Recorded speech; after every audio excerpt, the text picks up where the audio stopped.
Assalamualaikum warahmatullahi wabarakatuh. Kawan-kawan sekalian, kembali kita berjumpa di Jejak Semesta 65.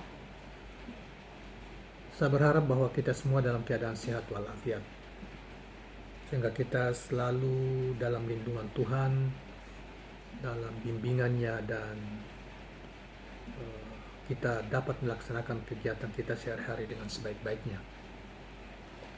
Kawan-kawan sekalian, rupanya soal perjanjian politik antara Anies Rashid Baswedan dengan Prabowo Subianto maupun Sandiaga Uno juga yang pertama sekali diungkap oleh Sandiaga Uno, walaupun tidak terus terang dalam podcast Akbar Faisal itu ya. Nah, kemudian selanjutnya ada Erwin Aksa yang kita juga pernah membuatkan videonya yang mengatakan ada pinjaman 50 miliar oleh Anies dalam pilkada yang lalu, dan berseliweran sehingga berbagai media massa termasuk media online berseliweran dan jelas banyak yang spekulasi yang berkembang di dalam situ. Nah, saya ingin kali ini kita ingin mencoba untuk mengingatkan aja, bukan membahas, ikut mencermati dan membahas dialog yang terjadi di TV One ya, yang di mana Gerindra diwakili oleh Andre Rosadi, anggota DPR dari Gerindra. Kemudian ada dari pihak tim Anies, ada pengacara dari pengacara dari Pak Hermawan ya, ada Pak Hermawan di situ. Terjadi perdebatan gitu ya, soal soal pinjam meminjam atau selain pinjam minjam duit itu ada perjanjian pinjam meminjam maupun perjanjian politik antara Prabowo, Sandiaga, dan Anies Baswedan itu. Kita ingin mencermati itu dan memberi komentar seadanya tentang, karena kelihatannya sudah banyak yang tidak benar dalam dialog saling nuding dan lain sebagainya, saling mengabaikan dan lain sebagainya. Termasuk juga kita hadirkan pidato Pak Prabowo di hari ulang tahun Gerindra beberapa waktu kemarin dulu, tanggal berapa, pada bulan Januari ini, 2-3 hari yang lalu, yang mengangkat tentang pengkhianatan, kejujuran dan lain sebagainya. Kita ketawa aja karena nanti sebentar kita akan cermati itu dan kemudian kita memberi tanggapan setelahnya. Kita saksikan dulu dari dialog yang ini oleh TV One di Andre Rosadi dengan dengan timnya Pak Anies Rashid Baswedan. Kita perhatikan. Makanya beliau bilang, iya, jadi saya komit karena saya tahu perjanjian kalau itu. Konteksnya gitu kepercayaan, kalau konteksnya kepercayaan kita tahu Sandi itu siapa. Jadi pertanyaan saya lagi, apakah mungkin isu ini akan jadi maksud abang Bang Sandi pembohong? Bukan soal Bang Sandi pembohong, Bang Sandi tidak bisa membuktikan omongannya, itu beda. Ya, saya pakai narasi lawyer. Sandi sampai sekarang tidak bisa membuktikan. Jadi kalau kita harus memilih percaya siapa, saya percaya Sudirman Said.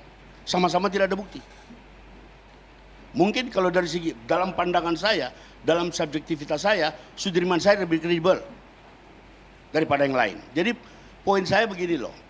Benar tadi kata Dedi, masa isu begini yang jadi agenda. Ya, agenda talk show. Bang, saya ingin menegaskan aja karena karena itu kami mengundang abang. Karena saya tahu perjanjian itu ada, Bang Sudirman Mana Said. itu barang? Bang, perjanjian itu harus ada wujud. Sebentar. Taruh di atas meja, Saya ingin mari menegaskan, kita lihat sama-sama gitu loh. Ya, saya ingin menegaskan perjanjian itu ada. Sudirman Said bilang perjanjian nggak ada. Perjanjian ada kata Sudirman Said. Pertama, tetapi kalau Sudirman menang, Said, menang itu dianggap lunas. Dan sekarang itu perjanjian Pilgub Bang ya itu kan, Sandi Bang? dengan Pilgub. Mas Anies kali, bukan perjanjian yang kelihatannya ditandatangani oleh Pak Prabowo, Anies dan Sandi.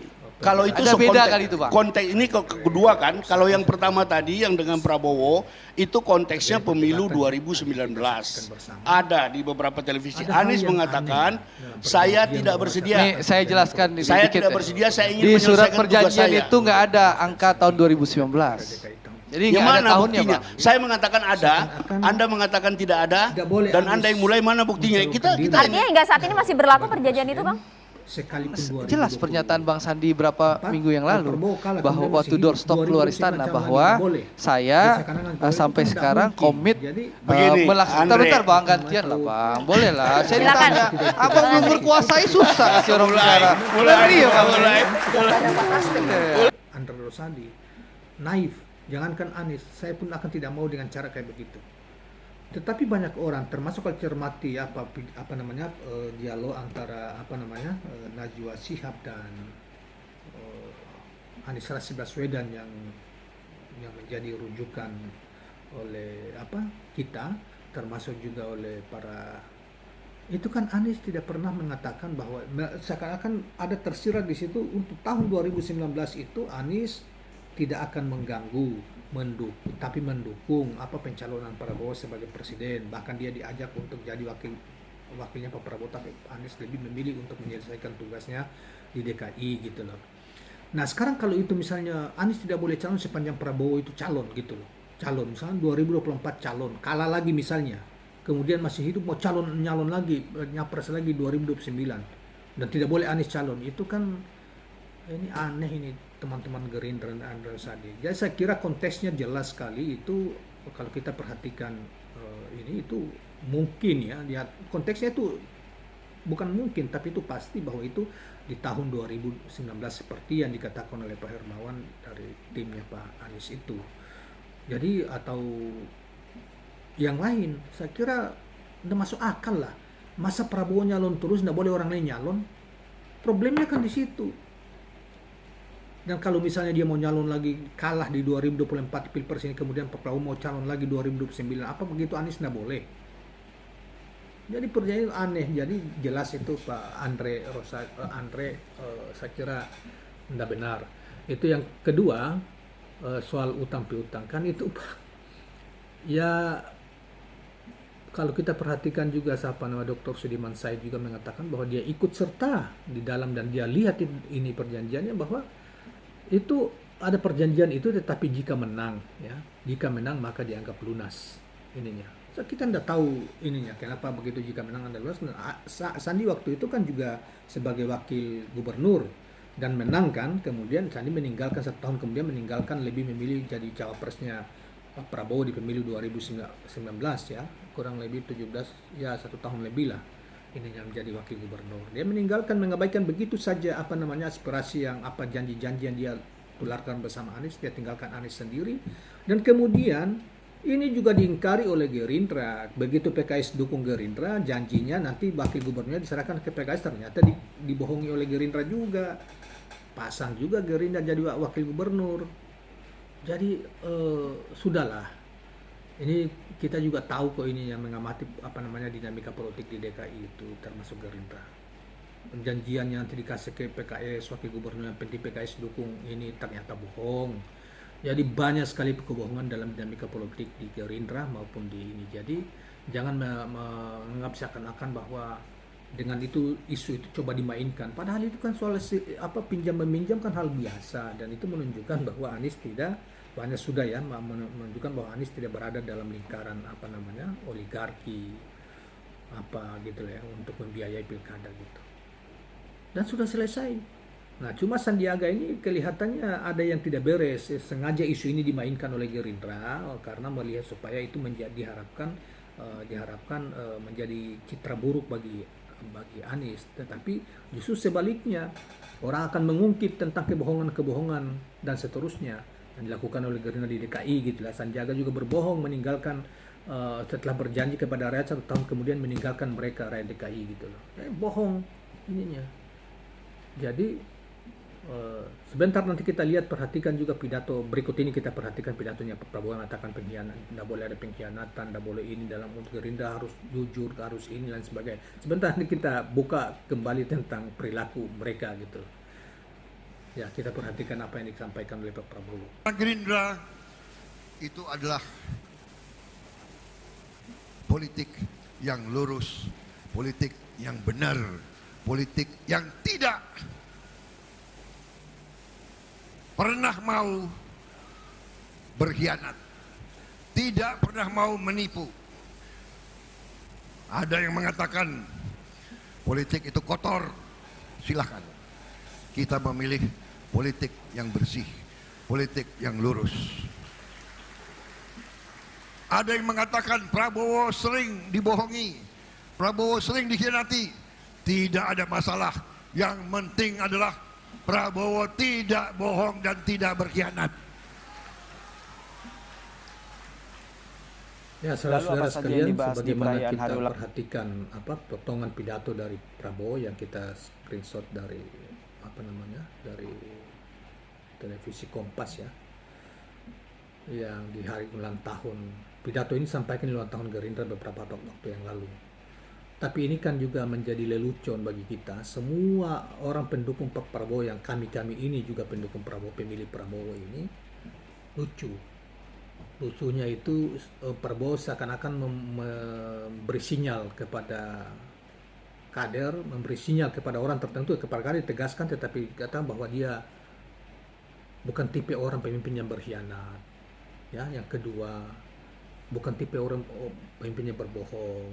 Ya, dia mengatakan bahwa dia sering, kata orang dia sering dibohongi, Prabowo sering dibohongi, tapi dia bilang kita tidak perlu berbohong. Padahal semua orang tahu bahwa Prabowo ketika habis selesai pemilu 2019 yang lalu dan dia dinyatakan kalah sebagai pesaingnya Pak Jokowi, dah lama setelah itu dia bergabung dengan pemerintahan Jokowi sebagai Menteri Pertahanan.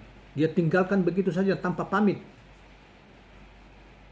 Jadi Andre Rosadi mengatakan bahwa Anies tidak pamit, dan Prabowo lebih-lebih lagi. Rakyat mengumpulkan duit, ada yang nyumbang 50.000, ada yang nyumbang 100.000, ada yang nyumbang sampai berkarung-karung di Jawa Tengah, di mana-mana diambil duitnya. Kemudian begitu setelah kalah mereka hianati pendukung-pendukungnya dan bergabung dengan rivalnya. Kalau begitu cara misalnya hanya sekadar jabatan, kenapa dari awal tidak menjadi wapresnya Pak Jokowi sehingga rakyat tidak dibohongi, ditipu, ya, dianggap tidak mengkhianat. Jelas Gerindra mengkhianat, terutama Prabowo, Sandiaga dan lain sebagainya. Kemudian memilih Sandiaga kan jadi menteri itu, Menteri Pariwisata. Jadi jangan menganggap bahwa orang lain berbohong, orang lain, padahal dirinya sesungguhnya penipu, pembohong, dan telah menipu begitu banyak pendukung. Puluhan juta orang ditipu, dibohongi. Nah, jadi ya sudahlah, jangan mengatakan bahwa seakan-akan ini bersih, kita tidak berbohong, kita padahal jelas telanjang betul itu kok ini ya. Dan saya kira baru dalam dunia politik ini, saya kira mungkin baru dalam sejarah kita belum tahu ya. Taruhlah kita ambil sejarah Indonesia sajalah. Belum pernah rival kompetitor capres cawapres kemudian kalah dan bergabung dengan yang menang. Bergabung dalam pengertian menjadi menterinya. Dan dia dilakukan oleh Prabowo dan Sandiaga Uno. Jelas mereka hanya mengejar jabatan dan membohongi para pendukung-pendukungnya. Nah, karena itu saya kira publik jangan, terutama para pendukung-pendukung Pak Capres lain, jangan jangan ditipu oleh para pembohong yang seakan-akan bahwa melemparkan tabiat itu ke orang lain gitu. Ini yang dilakukan Sandiaga. Dilakukan dulu juga Sandiaga digugat oleh mitra bisnisnya, dianggap dia menipu, ya. Kemudian ini juga jelas-jelas kok dia bohongi rakyat DKI Sandiaga Uno itu. Kemudian Gerindra membohongi PKS di DKI di DKI yang konon katanya ada PKS dukung ini supaya nanti Sandiaga dengan Pak Prabowo supaya di Pilpres kemudian nanti wakil gubernurnya itu dikasih ke PKS. Ternyata enggak kan, bohong. Dan paling telanjang itu di Pilpres. Nah itu menurut kita, baru sekarang ini mereka kemudian mencari kalimat-kalimat untuk menghibur. Ini bohong juga bahwa ini demi persatuan, demi negara Republik Indonesia, kita jaga persatuan untuk pengabdian kemajuan bangsa, kita mesti bersatu. Ya kalau begitu kan dari awal tidak usah calon, sehingga tidak banyak orang jadi korban, banyak orang yang ditembak itu gara-gara mereka perjuangkan ini bahkan ya ditembak itu waktu demo-demo untuk mendukung Anda itu rakyat, mereka kumpul-kumpul duit juga dengan karung di bawah. Jadi sudahlah Pak Prabowo maupun Pak Sandi ya, tidak usah mengatakan bahwa kalian bukan orang yang suka mengkhianat, orang yang benar, orang yang jujur. Padahal sesungguhnya ya semua kita tahulah Sandiaga mengatakan akan melempar, membuat sesuatu padahal nanti semua dikuliti. Jadi penyamun yang berlagak berlagak jujur, berlaga benar. Nah, rakyat Indonesia tahu semua itu, bahkan dunia internasional pun tahu bahwa kalian berdua ini, Pak Prabowo dengan Pak Sandiaga ini, membohongi para pendukungnya, mengkhianati pendukungnya, menipu rakyat DKI Jakarta Sandiaga Uno, kemudian juga hanya untuk mengejar jabatan menteri, gitu ya. Nah, kemudian sekarang dibuat narasi demi Indonesia yang bersatu, demi kemajuan bangsa, demi kita bersama. Sekarang ini Prabowo luar biasa memuja-muja di berbagai kesempatan, memuji-muji Pak Jokowi dan apa-apa tentang pemerintahan Pak Jokowi. Pidato kemarin juga masih muji seperti itu. Ya, pertanyaannya kan mestinya dari awal ente nggak usah calon dan jadi wakilnya Prabowo. Kalau laknya Pak Jokowi, kalaupun Pak Jokowinya mau. Nah, sekarang ente kalah 2 kali dari Pak Jokowi dan sekarang bagian dari pemerintahan Pak Jokowi, meninggalkan seluruh pendukung-pendukungmu dan banyak juga jadi korban akibat perilaku kalian yang didukung. Nah, jadi siapa yang berkhianat, siapa yang tidak berkhianat, siapa yang benar, siapa yang tidak benar. Nah, sudahlah, jangan bicara tentang pengkhianatan. Yang ini karena terlalu telanjang apa yang dipraktekkan politik, pengkhianatan terhadap rakyat yang dipraktekkan oleh Partai Gerindra, terutama Prabowo dan Sandiaga Uno. Baik kawan-kawan sekalian, itu aja yang kita ingin urung rembuk dalam kaitan dengan masalah itu, supaya orang jangan terjebak dengan apa yang dicoba di film yang dicoba diputar balikan itu loh, dan dilempar kepada yang lain, padahal sebetulnya penjahatnya ada di sini gitu loh, mereka juga. Oke, terima kasih, jangan lupa subscribe, like dan share channel ini. Assalamualaikum warahmatullahi wabarakatuh.